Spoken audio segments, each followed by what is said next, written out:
அஸ்ஸலாமு அலைக்கும். நம்ம சேனலை புதுசாக பார்க்குறீங்கன்னா சப்ஸ்கிரைப் பண்ணி சப்போர்ட் பண்ணுங்கள். இன்றைக்கி நம்ம பார்க்கக்கூடிய அமலானது துன்பம் நேரும்போது செய்ய வேண்டிய அமல் பற்றி தான் பார்க்க போகிறோம். நம் வாழ்வில் துன்பங்கள் ஏற்படும் போது அல்லாஹ்வின் பக்கம் நெருங்குவது அவசியமாகும்.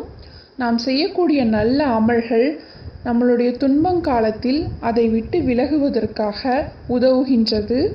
நம் குடும்பத்தில் ஏற்படக்கூடிய கஷ்டங்களும் நம் தொழிலில் ஏற்படக்கூடிய பண ரீதியான கஷ்டங்கள் இவை அனைத்தும் நம் மனதில் துன்பமாக ஏற்படுகின்றது. இவ்வாறு ஏற்படுகையில் அல்லாஹ்வின் பக்கம் நாம் செல்வது அவசியமாகும். அவ்வாறு நமக்கு துன்பம் ஏற்படும் போது குர்ஆன் ஓதுவது நமக்கு மன அமைதியை தருகின்றது. இதை பற்றிய ஒரு ஹதீஸை பார்க்கலாம். நபி ஸல்லல்லாஹு அலைஹி வஸல்லம் அவர்கள் துன்பம் ஏற்படும் போது இந்த 2 சூறாக்களை ஓதி அல்லாஹ்விடம் பிரார்த்திப்பார்கள். அவ்வாறு பிரார்த்திக்கும் பொழுது அவர்களது துன்பம் லேசாகிவிடும். இப்போ அந்த 2 சூறா என்னன்னு பார்க்கலாம். அல் குர்ஆனில் இடம்பெற்றுள்ள 94வது சூறாவான சூரா அலம் நஸ்ரஹ் இந்த சூறாவையும், அடுத்தது அல் குர்ஆனில் 93வது சூறாவான காவையும் நாம் தினம்தோறும் இந்த 2 சூறாவை ஓதிக்கொண்டே வந்தோம் என்றால் நம்மளுடைய துன்பங்கள் நீங்கி நம் வாழ்க்கையில் இன்பம் பெருகும். நபி ஸல்லல்லாஹு அலைஹி வஸல்லம் அவர்களுக்கு துன்பம் ஏற்பட்ட போது இந்த 2 சூறாக்கள் தான் அல்லாஹுவால் இறக்கியருளப்பட்டு அவர்களின் துன்பத்தை நீக்கியது. இன்ஷா அல்லாஹ் இனி வரும் நாட்களில் இந்த 2 சூறாக்களை ஓதி நம்மளுடைய துன்பமான காலத்தில் அல்லாஹ்விடம் உதவி தேடுவோமாக.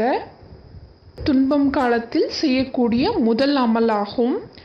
இரண்டாவது அமல் என்னவென்றால் அதிகமாக திக்ருகள் செய்வது. நாம் அல்லாஹ்விடம் அதிகம் திக்ருகள் செய்து உதவி தேடினோம் என்றால் அல்லாஹ் நம்மளுடைய துவாக்களை உடனடியாக கபூல் செய்து தருவான். இப்போ அந்த திக்ரு என்னன்னு பார்க்கலாம். லா ஹவுல வலா குவத்த இல்லா பில்லா. இது தினந்தோறும் ஓதி வந்தால் நம்மளுடைய துன்பங்கள் நீங்கும். இதை பற்றிய ஒரு ஹதீஸ். இந்த திக்ரை யாரொருவர் ஓதி வருகிறார்களோ அவருடைய வாழ்க்கையில் துன்பங்கள் சிரமங்கள் நீங்கும். ஏனென்றால் இந்த திக்ரில் 99 நோய்களை குணப்படுத்தக்கூடிய சக்தி இருக்கின்றது என்று நபி ஸல்லல்லாஹு அலைஹி வஸல்லம் அவர்கள் கூறினார்கள்.